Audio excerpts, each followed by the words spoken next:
Good day, ladies and gentlemen. So I will discuss about how to write a book, a biography, and a documentary. Honestly, so what will I discuss in this? I will not discuss publishing agencies. I will not discuss literary agencies because I'm still not in that process yet. In fact, I haven't released the book.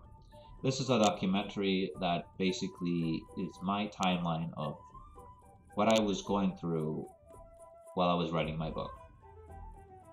So I'm going to begin with step one, rise or ascension.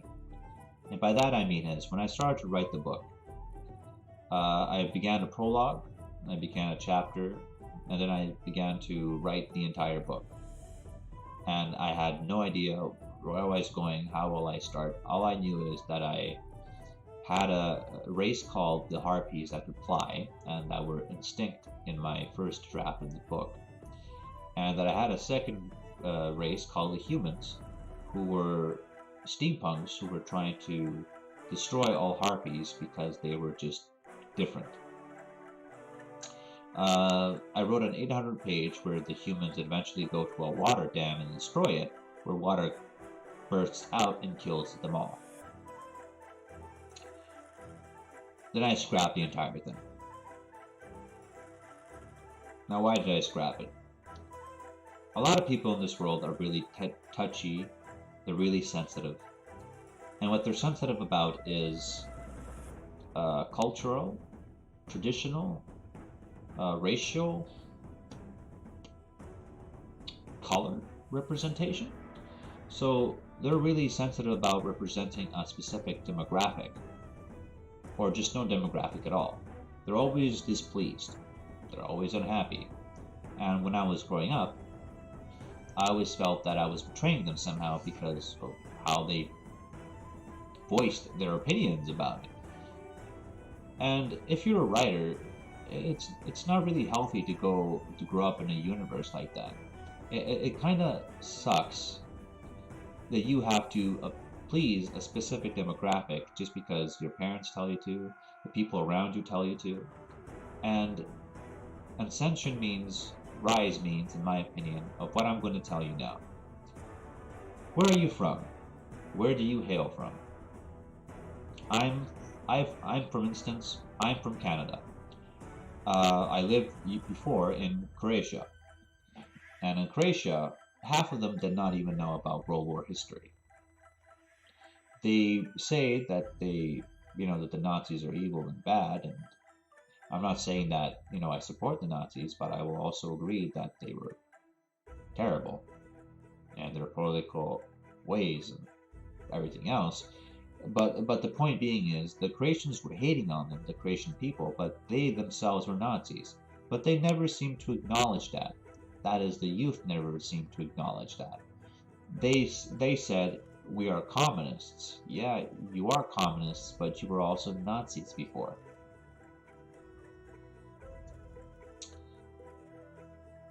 Okay, you know. But the point being is, if you're in Poland or whatever now, in Poland and Germany, they're a lot more sensitive. And in Poland, there's a lot of people, at least from my experience, that hate the Germans. And then in Germany, there's a lot of people that dislike the Poles because they hate on the Germans. But the Germans have to move on, right? And they're moving on. And some of them still hate Polish people or Russian people. Basically, a lot of people are so sensitive that they cannot go past certain things. When I was growing up, I didn't like that. I didn't like that people were restricting themselves to the point that they could not handle it. And back then, I will say the biggest mistake is that I wanted to please them, that I scrapped the entire book. Now, did I delete my book? No. Now, this is what I'm going to talk about with you, how to write a book, right? So here's my few tips and opinions. First of all, have manuals. What are manuals? Manuals of monsters, a bestiary, for instance, a character notepad where all your characters are listed, and their names. Right, have that always on the side prepared. Uh, Build your world through separate notepads, and as quick notes, not as long notes, but as quick notes of what you think you want to add to appear. For instance, if you were doing, like I was, if you were doing a world with fictional races, uh, like in the steampunk universe where there were steampunks and there was harpies. The harpies are a custom race, and therefore you need to write some details about the harpies because they will be in your manual of monsters. They will be your new creatures that you're presenting to the world. Um, so those manuals are basically side notes, your side notes and details about your book. They're manuals of everything that you've created, and you're keeping there on the side as a personal note to yourself. Has a war happened in your book? For example, in the background, there is a timeline of Fells playing. And Fells, this video that this dude created, actually gave me an idea. I have a lot of wars going on in my book, but I have no clue in what formation they are and what timeline they go because I never wrote the timeline down. And so I had to go back inside of the entire book and look at all the wars I've written, and thank God I remembered most of them because it was still fresh in here. And then I wrote down a timeline of all the wars that has happened and how those wars impacted everything. And that's something you write later because that evolves on its own from the book. But you keep that as a note to yourself of how you're going to do this, and basic lore about your book that you should remember either for a sequel or for future things you're going to write. Okay? The second thing is that you shouldn't really do, in my opinion, is planning. However, there's a lot of writers who plan something and actually manage to get to that plan, the ending, where that plan is located, and end the story just like they planned it. But unfortunately, I don't work like that. So, I don't. And if you're starting from scraps, I believe nobody can work like that. But then again, there are some people out there who do it, and everybody's not the same person. When I started my book, it was called The Tales of Saphira. It evolved into the Journal of Dreams. The Journal of Dreams means, and why it was called the Journal of Dreams, is because every character in the story wrote a diary, and that diary was of their own making. And every diary had their own dreams written down inside of it, including their own nightmares, their experiences, and the moments we're going through, what they were dreaming before the end would happen, and what they were hoping for out of life before they die or whatever. Now, when I wrote this down, and I decided it's going to be through diaries, I initially planned 2 diaries only for 2 characters, but in the end it turned out to be 4 characters instead of 2, and each 4 characters had 10 logs in total. So each character had 10 logs, so you can only imagine how much I've written in that book. And in the end, I've had 150 pages. Now, if you're going to ask me in what font and size you wrote them, I wrote them in size 12 lettering, and I wrote them in Times New Roman letters, type of letters. Why? Because most publishing agencies really want you to use those fonts. When I began, though, I was using Calibri 11, in all honesty. So I had to go back through 1,000 pages and change them all to Times New Roman letters and fonts. And in the end, I got 850 pages out of 1,000. So I can kind of see now why they want you to go to Times New Roman, because it just shortens everything for you. It just, condenses things, the letters and everything. What I had an initial problem with them was they wanted me to send, I think it was 8 pages of my book to them. And Pardon me. Whew, pardon me. Give me a moment. Oh, okay. So basically, they wanted me to do 8 pages, and I think 8 pages, and send it to them, but I couldn't do that. Why I couldn't do that? Because how would I describe this? All of that information, chapter one and sorry, log one and log two of the characters. It took 4 logs, 2 logs for each character, but total of 4 logs for each chapter to end. And so they wanted me to send them like 8 pages. And by the time the chapter ended, you were only on chapter 2. Therefore, the story didn't even progress that far for them to be able to decide of, oh, this is good, I'm going to keep this. My introductions are kind of long, but they have to be. I will go into that right now. If you rewind and go back and remember that I said a lot of people are sensitive to things, I was tired of being sensitive, and therefore I decided, no, just because I'm a white person doesn't mean I can't represent every single demographic in the world. But at the same time I realized, well, you kind of can't, because you gotta really learn about all those demographics. But even if you were from those lands, from those areas of the demographic you want to represent, what if you were born to that land and you still didn't understand the demographic you want to represent? Well, then what? It's also a lose-lose situation. So I decided to say, fuck it, I'm going to do at least a full year of studying. I'm going to study about the ancient Romans, Egyptians, Vikings, Mayans, Incas, Aztecs. I'm going to watch videos, read books. I'm going to, what was it called? I was also going to study feudal Japan.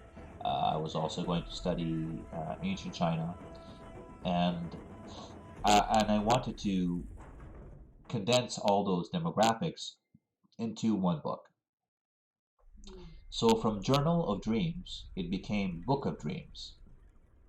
And the subtitle to it was Evolution, that eventually turned into Revolution. So when I wrote the Book of Dreams, it was a bit, finally, the final name that was chosen was the Book of Dreams, thank fucking God. The Book of Dreams became my Book of Dreams.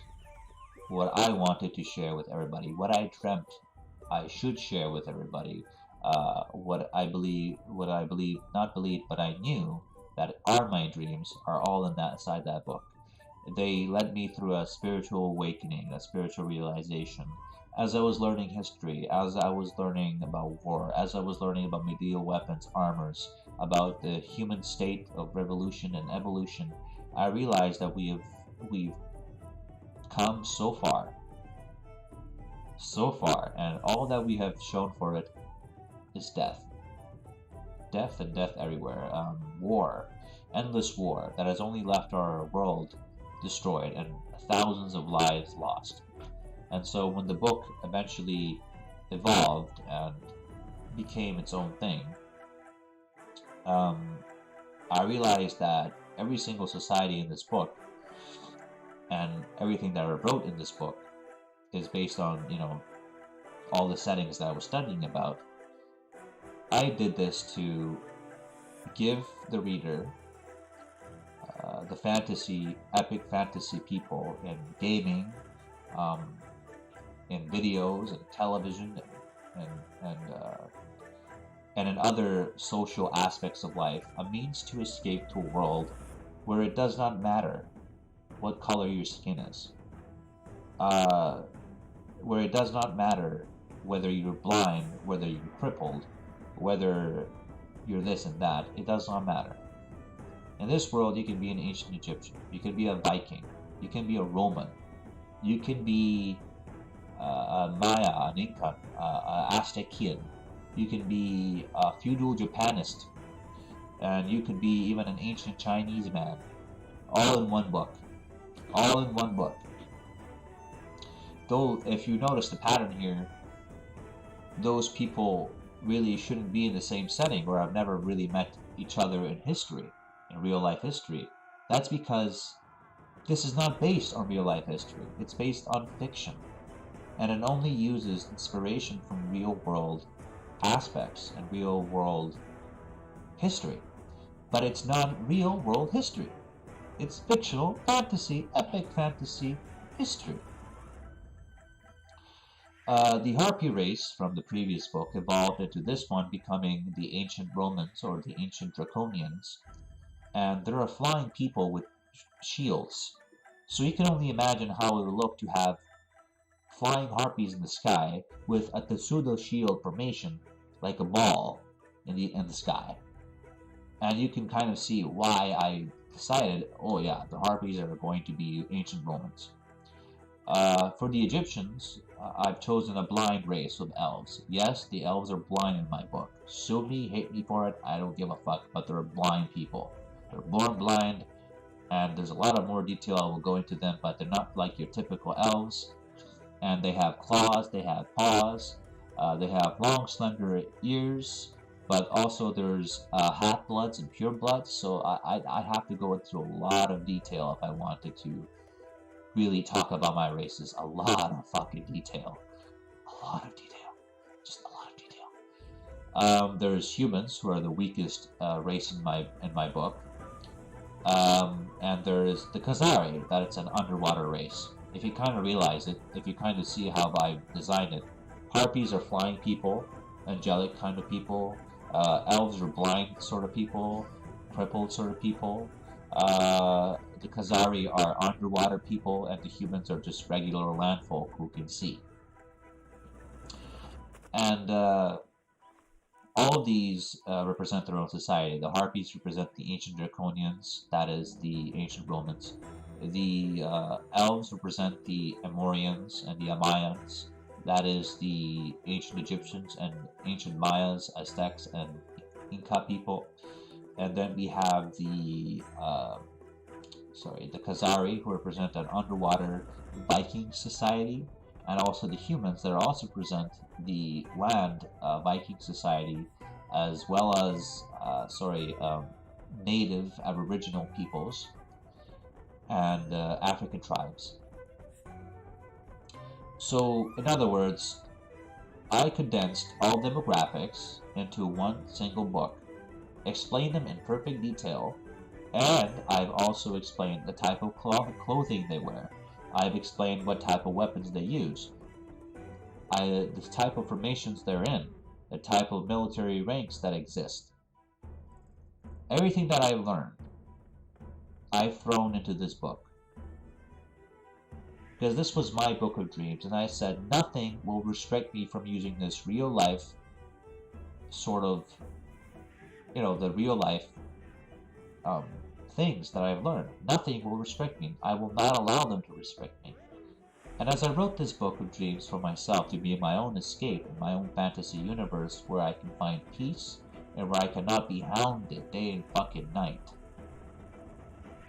about what I wrote down, for I simply wrote down, I realized that this has also become a book of dreams for the people, for the world. Because now you can be an ancient Roman without somebody being offended. Now you can be an ancient Egyptian without someone being infected. Infected. Okay. Now you can be an ancient Viking with nobody being, displeased. Now you can be an ancient Chinese person without anybody being offended. That's how I see my book. You can be all these things without being offended. However, I will say this, that the feudal Japan and Chinese setting, I had to go through a lot more study for those two. And they will appear in my sequel, while in the first book, they're only mentioned. So, feudal Japan and ancient Chinese setting do not appear in the sequel. Do not appear in the first book, but the sequel, that is actually a prequel. I will not spoil that, but that's my plan anyway. That's my plan now, but that plan might evolve on its own, right? But no, it will definitely be a prequel, that's for sure. Um, and no, it will not be a sequel, but at the same time, it will kind of be a sequel too. I can't really explain it. I'm writing a sequel and a prequel at the same time. It's kind of weird. But point being is, let your book evolve on its own. Let your book give life on its own. And the more work you put into it, the more life you give to it. Everything that you planned will eventually change on its own. Why will it change on its own? Well, simple. Because eventually what you planned does not make sense anymore for the environment, for the characters have perhaps changed in the meantime, by the time they get to that setting. Or perhaps you haven't had enough time, enough pages to describe that setting that you originally planned. So my opinion is, do not plan for the future. Plan now. Plan what you're going to write now. Write what you're going to write now. Write what the characters that you have to begin in order to make your story. Write the environment. Write the description of the area. Write the necessities, the very core you have to start from in order to explain your world. And once you do that, everything else for you will become clear instead of you being lost. Instead of you not knowing what to do. And the only plan that you should really have is how you want to portray your book. For instance, mine has a prologue, begins with a chapter, and in each chapter there's 2 logs of characters. Okay, there's 2 logs for each character. And then it ends, and then chapter 2 begins, and then a character log begins again, 2 character logs, and then sometimes between the character logs, I add an interlude, which means in the meantime. So I can tell them of what the enemy's perhaps doing, or what is happening in this other part of the world where these 2 main characters are not, where I can basically explain to them another side story, but it's not meant to be very important in the plot, but it helps to and means to serve to move the plot forward. So make use of your prologues, make use of your interludes, and have one epic of an epilogue only when you finally finish all your interludes and your prologues. And that's it. That's all I have to tell you. I'd like to give a big shout out to Fells, whose background video here I'm using, because during my writing process and learning of history, I've played many videos in the background while I was also reading some books. So I was like doing double study in my head. And Fells' timeline videos gave me an idea of, yeah, I'm going to actually put my timelines in a notepad file that is a doc file, where I will write them down and I will memorize them. And he gave me the entire idea of, wait a minute, I should just begin a fucking manual for everything. And so Fells is one of the most helpful reasons that I managed to actually start and actually finish. And so it's a big shout out to him. It's a really shame he doesn't have a lot of views. He teaches you a lot about history with simple timeline videos, but he doesn't teach you everything in detail, but it's not supposed to be detailed since it only tells you timelines. If you want some other channels, I have actually a history channel recommendation on my YouTube channel that you can view if you really are interested in medieval weapons, medieval armor, medieval formations. Same thing with, prehistoric things like that. Everything's on my YouTube channel where you can find that helpful information. If you wish to see the Book of Dreams scrap content that I've had, I posted one video where my mic is still bad, like it is probably in this video, where I scrapped a scene between 3 mafiosos during an ancient Roman mafioso time. Yes, that's good. It's kind of pathetic, it isn't? And you can kind of see why I scrapped it, but also because the prequel book is where those people will appear. They will appear in the prequel, where they will actually portray that scene that I've scrapped. So it's not really scrapped, it's just saved for future content where the book will be reused, where that content will be reused. If you have a lot of scrapped content, do not throw them in the trash. Maybe in the future, a new story starts from it. Maybe in the future, you reuse it in the same book where you used to scrap it from, because now it makes sense for that setting. Perhaps it was such a good idea that you regret deleting it because you said, "Oh fuck, I could have used it in this scene." And that's it, ladies and gentlemen. That's pretty much how to write a book, a biography. You first rise, you first evolve, and then after you're done, you write an epilogue. How to Write a Book, a documentary by R.N. Royce. And I hope you enjoyed this video. I'm probably not going to post any more gaming videos on YouTube. My mic shit. I really don't see a lot of people being interested in my channel. I don't see. I have a fair amount of subscribers, but I don't have the views to keep my channel up. And honestly, I have no fucking clue what I would talk about my channel on my channel, what I would share on my channel. And with COVID around, and with me being able to even afford my bills, even afford to buy a new camera, what I can do now is try everything I can in order to just live another day, honestly. Everything I do now, I do to help friends, family, others, myself.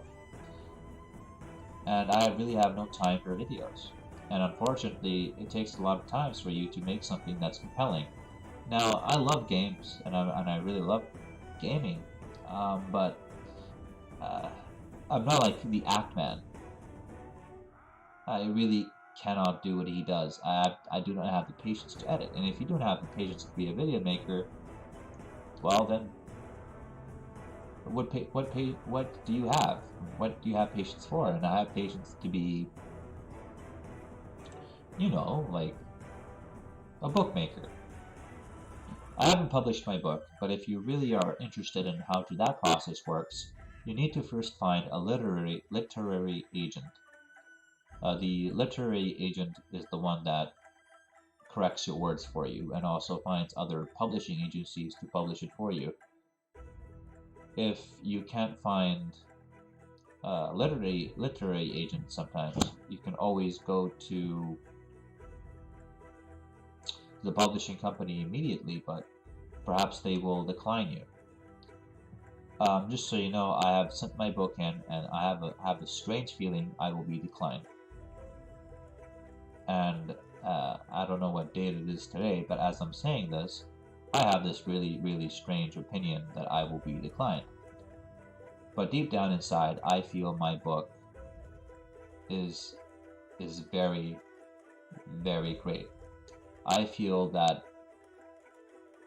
if people actually showed interest in it and, you know, like liked it and read it and so on and so forth, that it would become their own book of dreams, as it has become mine. I had the love, the privilege, the pleasure to work on it through all my years.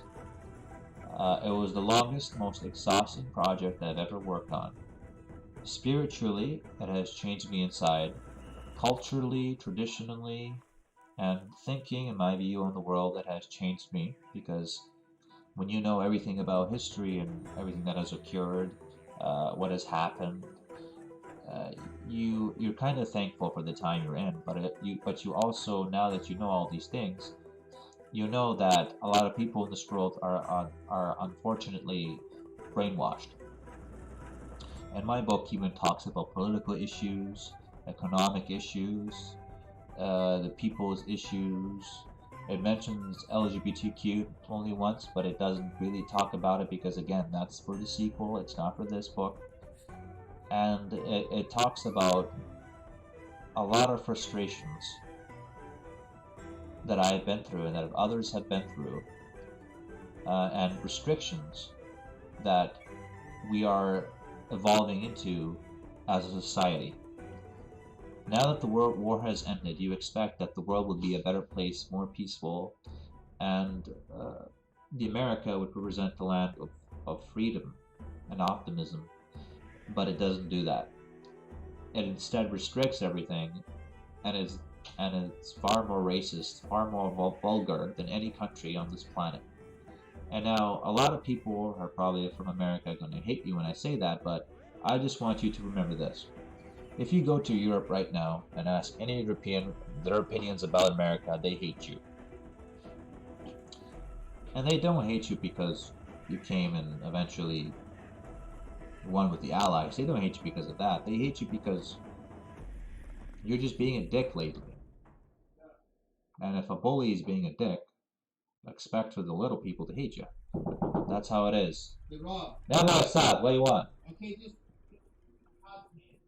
Yeah. Anyway, yeah, that's my thought about the video. Not the video, sorry, about the book. I hope you enjoyed it, and I hope that... what can I say? I really just hope that you've enjoyed this biography. Don't be afraid to publish, to do what you love. Patrick Swayze would say, as Bodhi, he would say, it's not tragic to die doing what you love. And it's not. As equally as it is not tragic to do what you love, even if you don't have to die for it. I hope you have a good day, a good time out there, and I hope that your anxiety for releasing the book has calmed down. I hope that you what is it called? I just hope that you do not destroy your content because of people that just have to point everything out. And do not be ashamed to portray anything you want in fiction. Do not restrict fiction. Do not restrict fantasy. This is not real life. And that's all I wanted to say. And have a good day. Peace. Peace.